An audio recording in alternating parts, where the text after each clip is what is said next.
So we're finally here. We're at the end of the month of Shiva, and we're gonna take a look at the game that started it all. Final Fantasy I was the last-ditch effort of the Square Company in 1987 to save the company before succumbing to financial difficulties. As discussed recently, Hironobu Sakaguchi was put in charge of creating this game. It would be the company's last game before completely going bankrupt. The game was ultimately released on December 18th, 1987 in Japan and July 12th, 1990 in the US. This was one of the later releases, as the Famicom had been out for 4 years in Japan, and similar situation, the NES had been out for 4 years in the US. So just to recap a little bit, Sakaguchi looked at the recent trends of role-playing games coming to computer systems, and along with the success of Dragon Quest, or Dragon Warrior as we know it here in the States, he decided to make that last game an RPG. Little interesting story was that the game was originally going to be called Fighting Fantasy, but due to copyright missteps, the name was, and still as I understand it, is a property of Steve Jackson Games' Choose Your Own Adventure series of books. Steve Jackson Games is most popular for Munchkin and GURPS. Anyway, Sakaguchi wanted that FF abbreviation and settled on Final Fantasy after finding out that the Fighting Fantasy name was already taken. So it's a little bit of a myth that the game was always going to be called Final Fantasy because of Square's situation. It's more like a happy coincidence, and it reads really well in history books. So Final Fantasy I itself was influenced by its predecessors such as Dragon Quest, as well as Ultima and Wizardry and other early computer RPGs. It's incredibly hard to find solid evidence of the direct influence of tabletop RPGs and things like interviews, but it's easy enough to draw our own conclusions. So this is going to be my speculation on the influence of Final Fantasy via Dungeons and Dragons.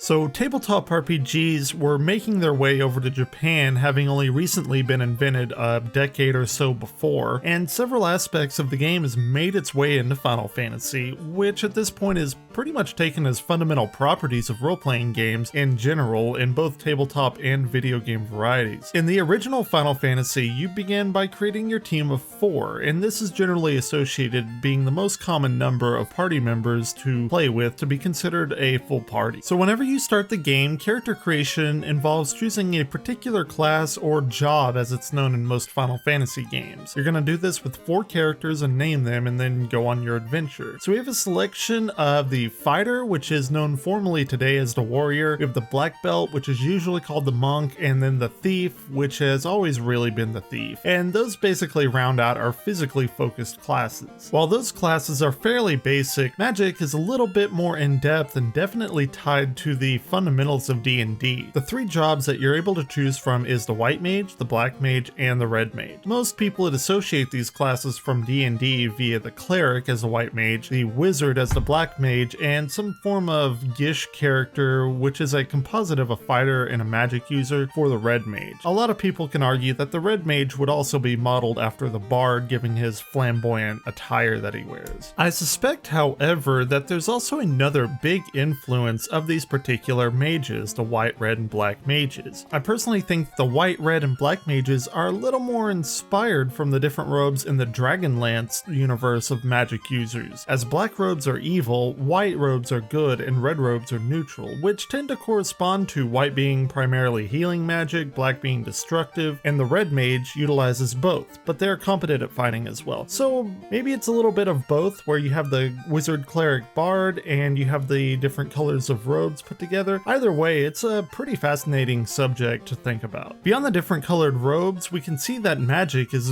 very, very deeply tied into the magic system of D&D, at least the original concept of it. So what do I mean by that? Well, in Final Fantasy I, at least originally, there was no concept of magic points. In fact, they basically yanked out D&D's concept of this fire and forget magic slot spell system. In the many remakes of Final Fantasy I, this was amended to the more traditional MP or magic point system that we see in the later Final Fantasies. However, the game, like I said, originally had this, they term it Vancian magic system, in which you set spells at the beginning of the day, and then throughout the day when you use them, they're gone, and whenever you sleep again, you basically get to regain them. Also in this D&D Jack Vance system, we see that there are particular individual levels of spells, and as you level up, you'll be able to cast a lot of lower level spells, and then you'll obtain slots to cast higher level spells, etc. So there's pretty much there's no magic point system in this particular iteration of Final Fantasy. So those are the pencil and paper aspects that I wanted to draw your attention to. No doubt there are many more, but let's go ahead and move on and talk about the story, at least superficially. The story is classical, quite literally. There are 4 crystals based on the Greek classical elements of earth, fire, wind, and water, which in this particular world govern the world's elements. Fiends appear to darken these crystals and thus hold the world hostage, and you, as the 4 heroes of light, appear to save the world in its most dire hour. My point's not to dissect the actual story, but I will say that even here we see evidence of magitech and time travel and many of the staples of the franchise that we know today. Before we move on, one thing that I always enjoyed was just a little jab at Nintendo, including a gravestone that reads, quote unquote, "Here lies Link," referring to the main character in Legend of Zelda. Seeing as this was actually published by Nintendo in the States, this was changed to "Here lies Erdrick" to poke fun at the Dragon Quest series. In later releases though, it was actually changed back to Link, and that's how it stays in the most recent versions of the game. The battle system itself mimics the turn-based nature of computer and tabletop RPGs at the time, and this would be pretty much the template for the Final Fantasy games up until recently with the online games, and probably the biggest departure would be Final Fantasy 15 going full action combat. Each of the games has their own spin on these turn-based aspects, but most of them are pretty similar, and one of the big things to note is that we aren't in a first-person view like the majority of games before this were. Another interesting thing that Final Fantasy sort of cemented into the RPG genre, at least video game wise, was the idea of these opposing elements doing more or less damage to one another, like fire and ice or fire and water. And I guess I had known this, but I never really thought about it, and along my research I found this to be the case that Final Fantasy was one of, if not the first game to implement this, at least in a console RPG sense. The music was created by the now famous Nobuo Uematsu, whose claim to fame actually really began with this game, and most of the themes that are used in this game are actually carried throughout the series, and the music that I'm using as the background is the music from this game, or at least a remade version of it. That's all I'll say about that right now. We will definitely talk about Nobuo Uematsu more very soon in a new video. The particular art depictions for the entire franchise began here with Yoshitaka Amano. The art was changed upon localization here in America, but as re-releases happened throughout the years, the game's fallen into a more traditional format that we associate with the series as a whole today. Much like Uematsu, we'll talk much more in depth about this in a later video, but it's nice to see that the art style was actually cemented right here with this game. Final Fantasy has been remade and or re-released no less than 19 times since 1987. Most notably, the first real quote-unquote remake comes to us on the little-known WonderSwan Color system, with redrawn graphics to mimic the Final Fantasy games of the current time. This version was released with minor changes on many different platforms, which prominently include PlayStation as Final Fantasy Origins and the Game Boy Advance release under the name of Dawn of Souls paired with Final Fantasy II. The best way of playing the game, in my opinion, is to get the PlayStation Portable version, which is the one that you've seen me playing the majority of the time that you've been watching this video. As far as the remakes go, they have actually retroactively added Final Fantasy staples such as Cid, but we'll get into those staples whenever we talk about Final Fantasy II next month in the month of Siren. If you haven't had a chance to play this game, you can play it on a myriad of systems, as I said. You can find a more modern version in Dawn of Souls or the PSP remake. If you want to experience the game in all of its retro glory, the original re-release has been ported to many Nintendo systems, and even the recently released NES Mini has the offering of the game in its original format. So going back to play this game and do my research, I'm filled with such heartfelt emotion. I'm honored to show you this game and to give a little bit of insight that you may not have known before. Final Fantasy was such a success, and it really shot role-playing games into the limelight. Most, if not all RPGs, owe at least some credit to Final Fantasy and what it's done for the industry. The game started a revolution, and a series has stood the test of time, releasing critically acclaimed game after game, and a vast amount of spin-offs that in and of themselves are just as good as the main installments. So, we've come to the end of the month of Shiva, but we've only just begun our journey. As we head into February, the month of Siren, we're gonna take a look at some fan service for Final Fantasy I. We'll take a look at Uematsu, some of the mobile games, some of the handheld games, and a lot more. And then in similar fashion, fashion, we're gonna finish that month up with Final Fantasy II.